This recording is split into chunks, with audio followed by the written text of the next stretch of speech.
નમસ્કાર, આપનું સ્વાગત છે ગુજરાતનો અવાજ ચેનલ ઉપર અને હું છું આપની સાથે પત્રકાર કાજલ સુવા. કાલાવડ તાલુકાના નવપાણિયા ખીજડીયા ગામે અત્યારે ઉપસ્થિત છું અને કેમેરામેનને વિનંતી કરું કે આ બધી જે ભીડ છે એ બતાવવામાં આવે.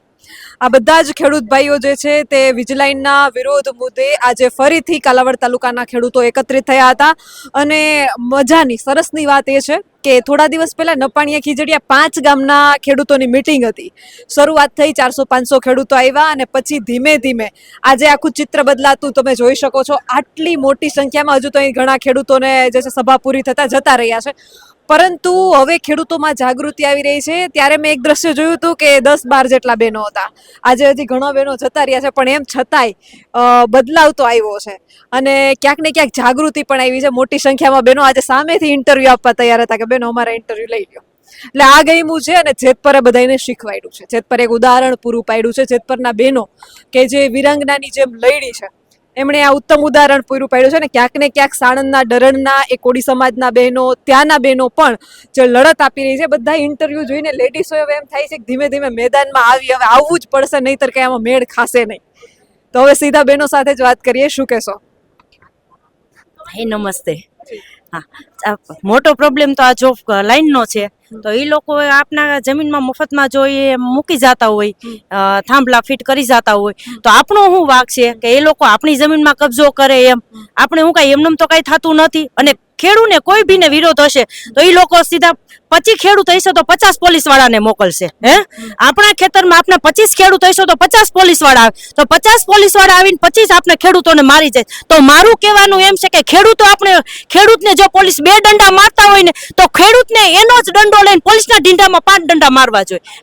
કઈ ખેડૂતના ઢીંઢામાં કઈ લોખંડની પ્લેટો હે તો ખેડૂતોને લાગતું નથી અને સીધા પોલીસોને છૂટી મૂકી દેવાની કે તમે મારો એટલે હું. અને બીજો પ્રશ્ન તો મારા ગામમાં નર્મદા લાઈનનો છે.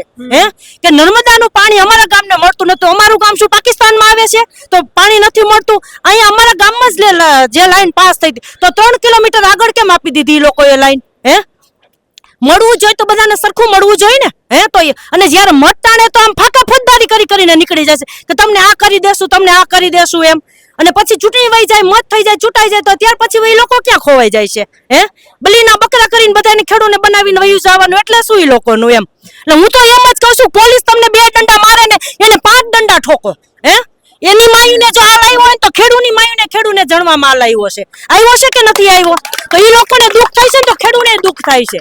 એટલે હું એમ કહું, ખેડૂત ભાઈઓને એક થઈને સંપ થઈને એ લોકોના પગલે આપણા ખેતરમાં ન થવા જોઈએ. જમીન આપણા બાપ દાદાની છે, એ લોકોની નથી. અને એ લોકોને આપણે મોટા કર્યા છે, એની મેળે મોટા નથી થયા. એમ બસ એટલું જ મારું કહેવાનું છે. તમારા જેવા બહેનોની ખરેખર જરૂર છે અને તમારા જેવા સાહસી બહેનોને જોઉં ત્યારે મને એમ થાય છે કે આવા બહેનો કદાચ ગામમાંથી 5 બહેનો તૈયાર થાય ને તો એ આ વીજલાઈન ને ક્યાંક ને ક્યાંક આ રાક્ષસી જે કંપનીઓ છે એને હટાવી શકાશે. જેતપરના વિડીયો જોયા હતા, બેન ઉપર લાઠીચાર્જ થયા, એ વિડીયો જોયા? હા, લાઠીચાર્જ તો ત્યારે તમે એક લોકો જ ઉભા હતા ને. ત્યારે એટલા ખેડૂત હતા, એટલા બેનો હતા, કોઈ બી બોલ્યા? પણ એ લોકોએ જેમ આપને ઢસડા છે ને એમ હું તો એમ જ કહું છું કે 2 લોકો આપને ઢસડે છે ને આપણે 4 બહેનો થઈને એ લોકોને ઢસડો, એને આપણા ખેતરની બહાર ઉલાડી નાખો. એ બીજી વાર આપણા ખેતરમાં પગ શું મૂકવા જોઈએ? એટલી એની ઉપર આપણે દાય હોવી જોઈએ ને. આપણું લોહી એટલું ઉકાળવું જોઈએ. ભલે આપણો ભાઈ નથી, આપણે એમ કે ઓલે કુટુંબનો ઈ કુટુંબનો ને ઈ નહીં જોવાનું. આપણે બધા એક છે ઈ થઈને રહેવાનું કે ખેડૂત આપણું લોહી છે ને. ઈ લોકો આપણે મારી જાય, ટીપી જાય, ઈ શું કામનું? પણ આપણે એકવાર એને મારીને બતાવો કે અમે કોણ છીએ એમ, કે અમે ખેડૂત હવે ભોળા નથી. અને ઈ લોકો આપણે ભોળા અને ગાંડા સમજાશે કે આ લોકો પણ આપણે જેમ કરશું ને એમ હાલશે એમ. પણ હવે આપણે આપણું લોહી ઉકાળો એટલે ઈ લોકોને ખબર પડે કે આ લોકો શું છે એમ. તમે રાજકારણમાં કે કેમ છો? નહીં, તો તમારે રાજકારણમાં જવાની જરૂર છે, કેમ કે તમારા જેવા સાહસી બહેનો હશે તો જ જનતાના કામ થશે. બીજું કે કેટલાક બહેનો જે છે એ બહાર નીકળતા નથી. તમે જેમ બોલો છો એટલું બોલવું તો દૂરની વાત છે, પણ ક્યાંક ને ક્યાંક બહેનોને મર્યાદા જરૂરી છે. મર્યાદા વગરનું જીવન નકામું છે. પણ એટલી મર્યાદા કે ખોટા બંધનોમાં બંધાવવું એ ખોટું છે. તો આ જે બહેનો બહાર નથી નીકળતા, તમને જોઈ છે, એને શું કહેશો? એ લોકોને હું એમ જ કહું છું, તમે એકવાર બહાર નીકળો. આપણો વાંક ન હોય તો આપણે ઘરવાળાથી નહીં બીવાનું. મને એટલી ખબર પડે, ઘરવાળો હું તો હોય આવી લડત હોય, હું એમ જ કહું ઘરવાળો ઠંડો હોય ને તેને કહી દઉં તું શાક રોટલા કરી રાખ, મને લડવા જવા દે. તમે તમારે ઘર કામ કરી લેજો, મને જા દો. જો તમારે પગમાં તેવડ ન હોય ને બહાર નીકળવાની તો હું નીકળીશ. હું મારા ખેડૂત આયરે, મારી બાઈઓ આયરે હું ઊભી રહીશ. તમને જો બહાર બોલતા બહાર જાતા શરમ આવતી હોય કે દુનિયા શું બોલશે, દુનિયા ગઈ તેલ લેવા, હું તો એમ જ કહું દુનિયા સામું નહીં જોવાનું. આપણે આપણો મત આપણો હક આપણે લડવું હોય ને તો દુનિયા સામે નહીં જોવાનું, દુનિયા શું કે નહીં જોવાનું, આપણે શું કરવું નહીં જોવાનું. બસ એટલું કહું છું. માનો મને તમારી વાતો ઉપરથી તમને વધારે સવાલો પૂછવાની ઈચ્છા થાય. માનો કે તમે અત્યારે પીએમ હોત તો શું નિર્ણય લેત? પીએમ હોત કે કૃષિ મંત્રી હોત તો શું નિર્ણય લેત હું તમે? પહેલા મારા ખેડૂનું જ વિચારત. હું પહેલા મારા ખેડૂનું બાળકોનું કે આપણા ખેડૂનો બાળક ક્યાંય પાછળ ન રહેવો જોઈએ. આપણા ખેડૂના દીકરાને 75%, 80, 85, 95% છે તો આપણા બાળકને ક્યાંય નથી લીધો. અને બીજા લોકોને 55, 60% છે, એ લોકો અત્યારે ખુરશી ઉપર બેઠા છે. અત્યારે આપણે જ જોઈ છે કે આપણો 7 પાસ ને 10 પાસ નથી. એ લોકો જો ખુરશી ઉપર રાજ કરતા હોય તો આપણે ખેડૂના દીકરાને શું કરવાનું? અને અત્યારે ફી એટલી મોંઘી છે, કોઈ ખેડૂત બધાય ખેડૂત સરખા ન હોય, બધા ખેડૂત સરખા ન હોય, કોઈ ફી ભરી શકે હોય, કોઈ નથી ભરી શકતા, તો એ લોકોને તો ભણાવવા પડે એમ જ છે ને.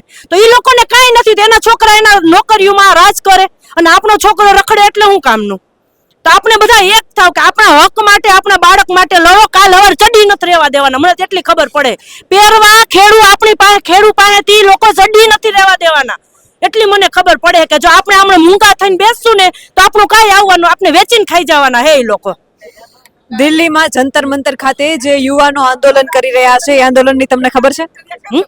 દિલ્હીમાં જંતર મંતર ખાતે જે યુવાનો આંદોલન કરી રહ્યા છે આંદોલનની તમને ખબર છે? નહીં, નથી ખબર. તમારા કાલાવડ વિસ્તારમાં બાળકોના શિક્ષણની સ્થિતિ કેવી છે? બાળકોના શિક્ષણની સ્થિતિ એકદમ ગંભીર. બધું વેચાતી જ છે, ભણાવો તો એ વેચાણ જ છે ને. કયો તમે ફી ભરો તે પ્રમાણે તમને લોકો ભણાવે છે. તમે ઓછી સ્કૂલમાં ઓછી ફીમાં બેસાડો એટલે એ છોકરાનું તમને ભણતર એવું આપે છે. અને એક બાજુ તમે ફી ભરીને ભણાવો, બીજી બાજુ ઇનાય સવારમાં તમે ભણવા જો ઇનાય સર તમને બોર પછી ટ્યુશન રખાવે, તો એ ટ્યુશન રાખવાની જરૂર શું પડે? ઈ સર જો આપણા છોકરાને વ્યવસ્થિત ભણાવી શકતો હોય તો એને વેચાતી ટ્યુશન આપણે આપણા છોકરાને ન રાખવું પડે. ઈ આપણે 10 થી 12 થી 5 જો આપણા વિદ્યાર્થીને એટલું શિક્ષણ આપતા હોય તો આપણા છોકરાઓને ટ્યુશનની જરૂર ન પડે. પણ એનું ભણતર જ એવું આપે છે કે તમે 25,000 50,000 ફી ભરો, સ્કૂલની ફી ભરો, પાછી 5,000 10,000 એને ટ્યુશનની ફી આપો. એ લોકોનું તો વેચાણ ચાલુ જ છે. એટલે આપણે એને લૂસવાના ધંધા ચાલુ કર્યા છે, બીજું કાંઈ નથી. કયો કે ગમે એમ કરીને ખેડૂને આપણે લૂસવો કેમ? તેલના ડબ્બાનો ભાવ શું છે? 2800 રૂપિયા, 3000. મગફળીનો શું ભાવ છે? મગફળીના 1000 1200. કેટલા મણ મગફળી દ્યો ત્યારે એક તેલનો ડબ્બો આવે? તો મને ન ખબર હોય. હા, 50 કિલો એક ડબ્બો નીકળે કયો તેલનો.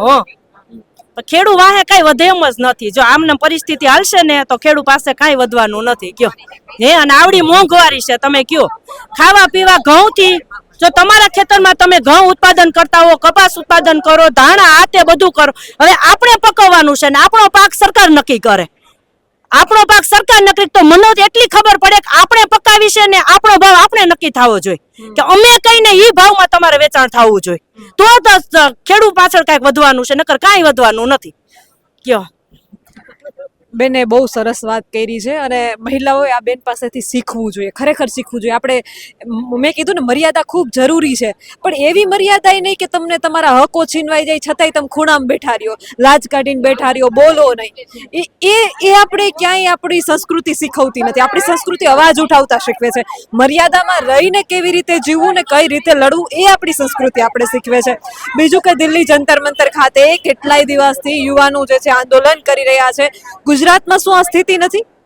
આજે મેં જોયું રાજકોટમાં કેટલાક યુવાનો જે છે તે જેનજી પ્રોટેસ્ટ જે દિલ્હીમાં જંતર મંતર ખાતે ચાલી રહ્યો છે સોનમ વાંગચુકના સમર્થનમાં, રાજકોટમાં કેટલાક યુવાનો બેસે છે તો પોલીસ એમને ડિટેન કરી લે છે, વાતાવરણ બગડે છે. ભાઈ વાતાવરણ અહીંયા આખી જનતાનું વાતાવરણ બદલી ગયું છે, એ તમને નથી દેખાતું? બે માણસો આંદોલન ઉપર પહેલા તો ઉતરવું ક્યારે પડે? જ્યારે તમે કામ નથી કરતા. કોઈને શોખ નથી આમાંથી. કોણ નવરું છે? આટલી બધી મોટી સંખ્યામાં ચોમાસું નજીક છે, બધા એવા ખેડૂત બહેનો છે કે જેમના ખેતરમાં મગફળી ઘણાના ખેતરમાં ઉગી ગઈ છે, નિંદામણ ચાલે છે, એમને કોઈને ટાઈમ નથી. તો પછી આટલી મોટી સંખ્યામાં બધા આવે છે કેમ? કેમ કે ખરેખર તકલીફ છે. કોઈને શોખ નથી આવા આંદોલનો કરવાનો, પ્રદર્શનો કરવાનો. આગેવાનો એટલા દિવસથી મહેનતો કરે છે, મથે છે. અરે નપાણિયા ખીજડીયાનું તો મેં 2 દિવસ પહેલા મિટિંગમાં જ્યારે અહીં ખેડૂતો સાથે વાત કરી, ખેડૂતોને 29,000માં એક પોલ દીઠ ભોળવી લીધા. વિચાર તો કરો, 29,000માં. ખરેખર એને કાયદાની કે કશું ખબર જ નથી.